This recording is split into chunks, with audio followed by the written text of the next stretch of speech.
Welcome back, everyone. It is time to talk something very important. Shane Watson is a prevention specialist with notMYkid. Love the organization, love everything you do, and so happy to have you back on Arizona Daily Mix. Thank you. Good morning. Good morning. So we're talking about some tips for parents to keep their kids away from drugs all year, but especially during the holiday break when they have a lot of time on their hands. But I want to address a report that was released this morning talking about the drug use among middle schoolers especially is actually declining. Yes, and that is so encouraging. That means that prevention programs are working. The word is getting out there, and it's really encouraging, but our work is not done yet. It's not indeed. We have to be vigilant. And let's talk about some things that are out there right now that parents really need to know about. Juuling and vaping. In some cases, it's really become an epidemic.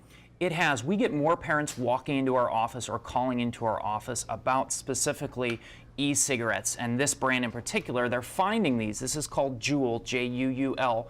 It is an e-cigarette, and when parents are running across these, they're thinking that these are thumb drives, USB devices, something like that, and this is actually an e-cigarette. We have a bunch of these that a school resource officer gave us, and he told us, I have a drawer full of these in my office. Well, talk about the dangers with that, because on top of obviously being a parent and knowing that these are out there, it's talking to your kids about them, because a lot of kids think that, well, they're harmless, they're not cigarettes, but that's not the case, is it? They're not harmless. And as perception of risk goes down, the likelihood that kids are going to use goes up. They think that what they're breathing in is just water vapor. It's not water vapor. It's one of two other liquids. Also, if they're using nicotine e-liquid, nicotine is not a benign substance.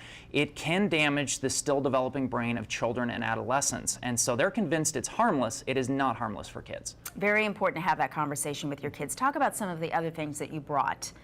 We brought some concealment devices as well, and that's another thing we really want parents to be aware of, because it's hard to prevent a problem if you don't even know where to look. Sure. And we have things like this. I mean, it's a bottle of water. What kid doesn't have a bottle of water in their room, their backpack, or even at school?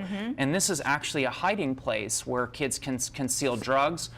Also, things like this. I mean, this is chapstick. This is something that would not look out of place in a purse or a backpack, but these can be modified to hide pills, to hide powders, drugs, other substances like that.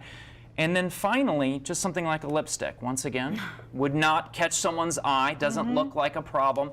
And this is another pill case as well. So we want parents to get in the habit of taking a second look at everything, picking things up, giving them a shake, and if something seems out of the ordinary, starting to ask questions. Do you have resource information on the website? Because it's a little difficult as a parent to keep up with all of this. I mean, every time you come in, you have something new where they're finding a place to hide drugs and what have you. So how do we sort of stay on top of things? Well, we have tips on our website at notmykid.org how to begin that conversation. That's the million-dollar question. A lot of parents ask, how do I begin that? I'm so nervous trying to do that.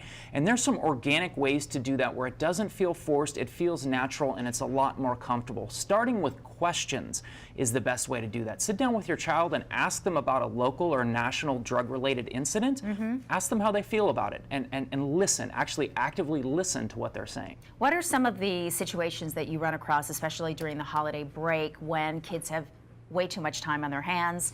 Do you find instances of experimentation, increasing during this time, and what can we as parents do? Yes, with that free time, just as during summer vacation, there's an increased likelihood that they're going to begin to experiment. During the holidays, it's often alcohol, because there's alcohol at a lot of holiday parties. If adults are gone from the room for a moment, it's easy for a kid to, out of curiosity, take a sip.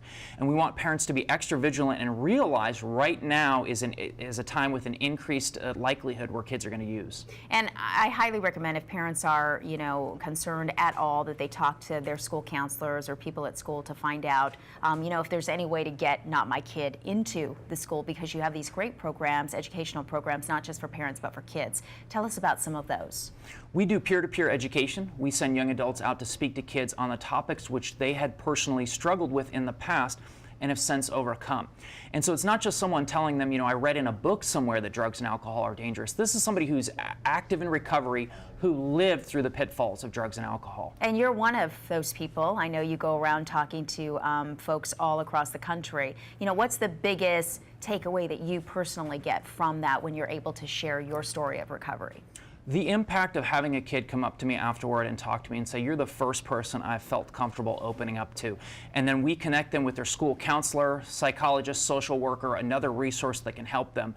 It's such a tremendous feeling to know that the experience that I have as somebody in recovery can be used to benefit someone else, or ideally prevent someone from going down that path to begin with. Well, it's really important what you're doing, and as you have always mentioned, of course, our biggest tool as a parent is to just communicate with our child, make sure they're comfortable, right? Yes, definitely. Okay. Well, we want to make sure that people know where you are. It's notmykid.org. You have some fabulous programs, as we mentioned, and some great resources on your website. Always a pleasure to have you, and I hope you'll come back. Thank you so much. All right, good to see you, Shane.